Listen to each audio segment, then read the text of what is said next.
안녕하세요. 노알람 이덕준 노무사입니다. 오늘은 우리 사회 뜨거운 이슈인 중대재해가 발생했을 시에 형사 처벌에 관련된 프로세스는 어떻게 되는지, 또 처분은 어떻게 이루어지는지 궁금해 하시는 분들이 굉장히 많습니다. 이 처분 관련된 내용들을 좀 자세히 알면은 이거에 대한 실무에 대응할 수 있는 능력이 좀 향상될 수 있기 때문에 오늘은 이 내용에 대해서 자세히 말씀드리겠는데, 이 내용은 제가 작년에 쓴 이 책 안에 굉장히 자세하게 기록이 돼 있기 때문에 오늘은 이 책의 내용을 텍스트로 해서 자세한 사항을 한번 알아보는 시간을 갖도록 하겠습니다. 산업 현장에서 사망사고가 발생이 되면 다른 형사사건과는 달리 두 개의 법률에 적용이 됩니다. 하나는 산업안전보건법 38조 위반을 가지고 조사하게 되는 노동부의 산업안전보건법 조사 내용이 있고요. 또 하나는 형법 제268조의 업무상 과실치사에 관련된 내용입니다. 다른 범법사항은 법률이 하나에 적용돼서 하나로 조사를 받는 것이 일반적인데, 이 산업 현장에서 발생된 이 사망사고인 경우에는 두 군데서 조사를 합니다. 이 두 가지 조사가 이제 어떻게 이루어지는지 자세히 말씀드리겠습니다.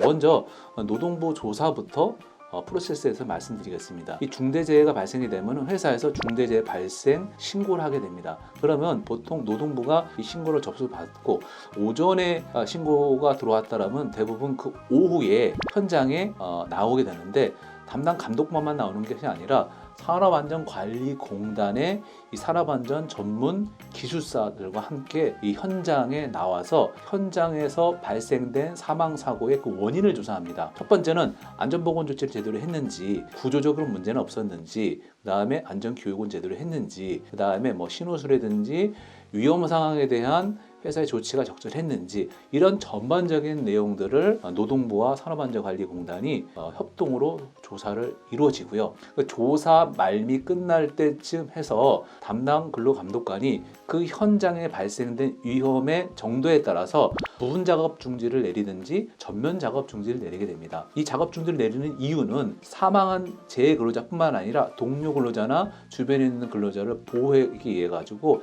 그리고 또 안전 보건 조치가 완전히 이루어지기 전까지는 그 현장에 위험이 상존하게 있기 때문에 이 조사가 다 끝나고 안전 보건 조치가 이루어지기 전까지 그 현장을, 그 작업을 중지하는 조치입니다. 이거 행정명령인데요.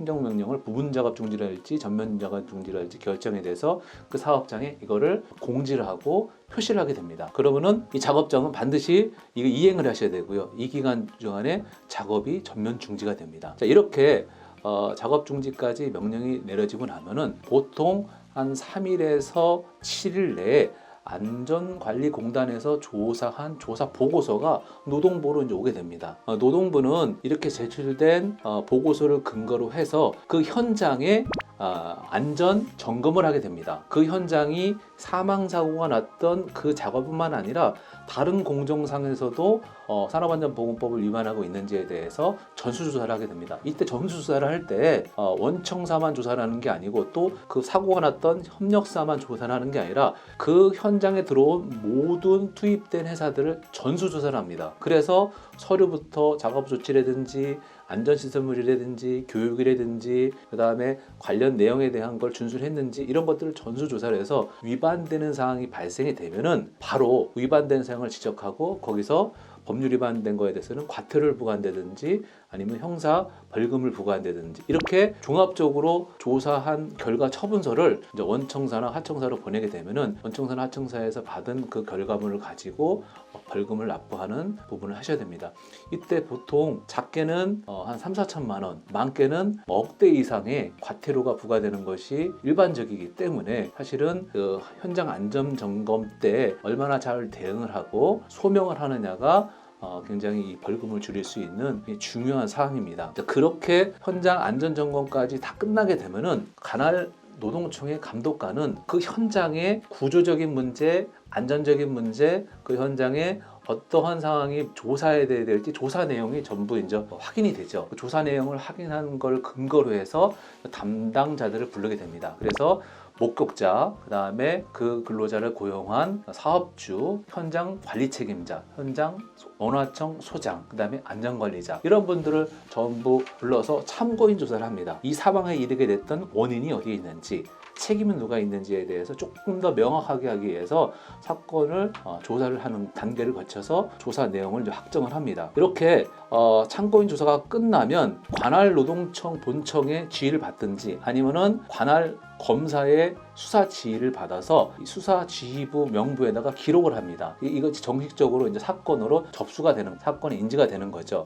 그래서 범죄 인지가 되는 요 시점까지가 사망 때부터 한 1개월 정도가 걸립니다. 그래서 1개월 정도 걸려서 범죄인 명부에 기록이 되면은 이때부터 정식적으로 사건을 기소하기 위한 형사적인 절차의 중요한 단계가 이제 시작이 되는데요. 그 다음에 이루어지는 게 뭐냐면 이렇게 조사된 내용을 가지고 피의자 신문 조서라는 걸 받습니다. 이 피의자라는 건 뭐냐면 피고의 전 단계인데 이제 형사처벌을 받을 대상자를 불러서 조목조목 법 위반 사항이라든지 관리 감독의 의무를 다했는지 이런 내용들을 아주 조목조목 조사를 하게 됩니다. 그 대상자는 원청의 현장 소장님, 하청의 현장 소장님이 대상이 됩니다. 이분들에 대해서 면밀하게 조사를 합니다. 이 피의자 신문 조서는 범죄 인지뿐만 아니라 그 피의자로부터 자백 또는 증거를 채집하는 과정으로서 이 조사는 형사소송법상의 증거 능력이 인정이 되므로 이때 현장 소장님이나 하청 현장님들은 조사를 받을 때 어떤 내용을 어떻게 주장할지, 어떻게 반박을 할지, 안전장애 조치 의무를 다했는지를 정확하게 소명하고 입증을 하셔야 되는 문제가 있습니다. 이렇게 피의자 신문 조서까지가 다 끝나게 되면은 관할 노동청에서는 이 피의자분들에 대한 전과 조회를 합니다. 그래서 이전에 전과가 있었는지 없었는지에 대한 조회를 하고요. 그리고 난 다음에 이렇게 입건을 하고 한 2개월 정도 된 시점, 그러니까 결국은 사망사고 난 다음에 한 3개월이 되는 시점에서 이 모든 조사한 내용들, 참고인 조사, 그 다음에 또 피의자 신문 조사까지 한 내용, 그 다음에 안전관리공단에서 구조적인 결과물에 대한 부분들, 이런 모든 부분들을 취합을 해서 검찰로 송치를 하게 됩니다. 구속할지 불구속할지 기소할지 이런 관련 내용들의 기소자료를 전부 기재를 해서 검찰로 송치를 합니다. 그러면 송치되는 시점이 사고일로부터 한 3개월 정도 지나게 돼서 담당 검사에게 이제 사건 전체가 넘어가면은 담당 검사는 이 사건에 대한 검토가 시작이 됩니다. 여기까지가 노동부가 사망 사건 후 검찰로 송치하기까지의 과정을 설명드렸습니다. 이번에는 경찰 조사가 어떻게 이루어지는지에 대해 설명드리겠습니다. 112나 아니면 노동부로부터 신고를 받은 경찰은 현장에 도착이 되면 이제 폴리스 라인을 치게 됩니다. 그래서 현장 검증을 하고 사진을 찍고 그 다음에 이 사고가 어떻게 이루어졌는지에 대한 기초 조사를 하게 됩니다. 그때 목격자의 진술을 받고 또 현장 소장이나 아니면 안전관리자가 어떻게 이제 사고가 일어났는지에 대한 기초적인 사건 조사를 하고 당일은 이제 경찰서로 돌아가고 난 다음에 기초 조사를 했던 담당자들을 경찰서로 이제 오게 해서 조사가 이루어집니다. 이때 이루어지는 조사는 말 그대로 초동 조사입니다. 그래서 인적관계 어떤 일을 했었는지, 그 다음에 안전교육은 받았는지, 그 다음에 사고가 났던 원인이 뭐라고 생각하는지 뭐 이런 거에 대한 아주 기초적인 조사를 그날 이 사고를 목격한 동료 근로자를 제일 우선적으로 하고요. 그 다음에 그 현장의 하청의 현장 소장님, 그 다음에 안전관리 책임자 뭐 이런 분들을 당일날 불러서 아주 기초 조사를 먼저 하고 시간이 좀 지나서 관계자들을 이제 한 명씩 한 명씩 다시 부르게 됩니다. 다시 불러서 이분들이 과연 업무상 과실치사로 인해서 사망이 됐던데 원인을 어느 정도 제공을 했는지, 기소를 해야 되는지 여부에 대한 아주 디테일한 조사를 하게 됩니다. 그때는 여러 명을 부르는 게 아니라 한 사람 한 사람씩 불러가지고 조사 내용들에 대해서 아주 치밀하게 내용 관계된 부분, 업무 관계된 부분, 그 다음에 교육을 받았는지 안 받았는지, 그 다음에 옆에 안전시설물이 있었는지 없었는지, 그 다음에 그런 어떤 작업 계획을 사전에 했는지 안 했는지, 아니면은 그거에 대해서 협의를 했는지 안 했는지, 이런 거에 대한 아주 디테일한 내용들을 조사를 하게 되죠. 이렇게 조사는 보통 한 2달 정도 걸립니다. 한 사람 한 사람 들어가서 아주 치밀하게 조사를 하다 보니까 시간이 좀 오래 걸리죠. 사고와 관련돼 있는 주변에 있는 분들을 아주 광범위하게 사고 조사를 한 후에 보통 한 2달 정도 지나게 되면은 이제 이 사건을 접수를 하죠. 아까 노동부에서 노동부 사건 설명했듯이 범죄 인지를 합니다. 그러니까 입건한다는 거죠. 입건을 하게 되면은 이제 피의자로 누구를 선정할 건지에 대한 선정을 하고요. 그 선정이 되면은 피의자 신문조서를 받게 됩니다. 보통 업무상 과실치사죄는 우리 산업안전보건법과 동일하게 현장의 관리 책임자인 원청의 소장님, 하청의 소장님이 업무상 과실치사죄의 피의자로 조사를 받는 경우는 일반적이고요.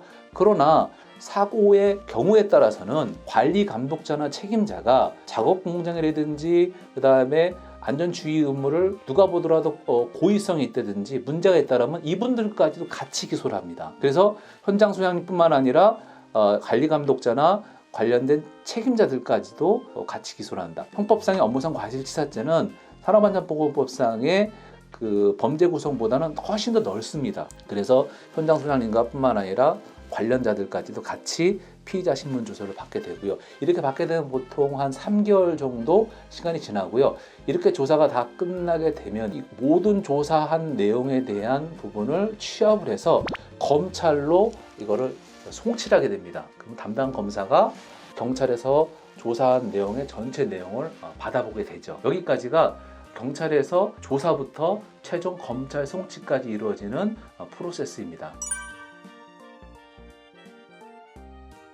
자, 노동부에서 조사된 산업안전보건법 위반이랑 또 경찰에서 조사된 업무상 과실치사죄가 모두 조사가 끝나면은 검찰로 송치가 돼서 검사 한 명한테 동일 사건이 같이 배정이 됩니다. 이게 배정이 되면은 담당 검사는 받은 날로부터 3개월 내에 어떻게 처분할지를 결정을 해야 됩니다. 근데 처분할 때는 보통 이거를 약식 기소를 할 건지 아니면은 정식 재판으로 가서 재판으로 싸울 건지를 검사가 결정을 해서 만약에 약식 기소를 한다라면은 벌금 형의로 당사자들한테 공지가 되고요. 만약에 정식적으로 재판으로 구공판으로 갈 것 같으면은 재판 과정에 대한 부분을 담당 피의자들한테 이제 통보가 돼서 형사사건으로 전환됐다라는 것을 통지가 됩니다. 이렇게 구공판으로 가게 되면은 보통 벌금형보다는 인신형이 나옵니다. 예를 들어서 징역 6개월에 집행유예 1년 뭐 이런 식으로 나오게 되죠. 산업안전보건법이 개정이 되고 사망사건이 있고 피의자로 조사받았던 분들이 2019년, 20년도에 1,100명 정도 되는데 이분 중에 한 21명만 형사처벌, 구공판으로 넘어가서 징역형을 받았다는 통계도 있습니다. 이런 것 때문에 사실은 처벌이 솜방망이 아니냐 이런 많은 지탄도 있고 한데 어쨌든 처분은 이렇게 담당 검사가 이렇게 하게 된다. 자, 그때 여기서 굉장히 중요한 게 뭐냐면은 자, 업무상 산업안전보건법상의 위반도 있고 형법상의 업무상 과실치수 있는데 많은 분들이 그럼 이것도 처벌받고 이것도 2번 처벌받습니까? 이렇게 물어보는 분들이 많은데요. 우리 형법상에 상상작 경합범이라는 게 있습니다. 2개의 법리로 만약에 기소가 됐다 하더라도 이 중에 중한처벌 하나만 적용하도록 되어 있습니다. 그래서 따라서 대부분 이 사망사건에 있어서의 형량은 산업안전보건법이 형량이 높기 때문에 산업안전보건법 위반으로 형량이 결정되는 것이 일반적입니다.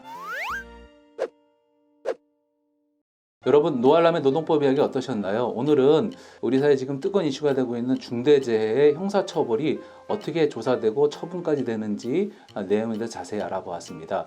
이 내용 굉장히 많은 분들이 궁금해하시고 또 중대재해기업처벌법이라고 하는 또 이 산업안전보건법 결이 다른 법령이 지금 제정되고 있기 때문에 사실 이 형사처벌에 대한 이 프로세스에 대해서 궁금하시는 분들이 있는데 오늘 영상을 참조하셔서 중대재해가 발생됐을 때 현명하게 대응하시길 바랍니다. 궁금하신 사항이 있으시면 유튜브에 댓글을 남겨주시거나 블로그를 참조해 주시면 감사하겠습니다. 감사합니다.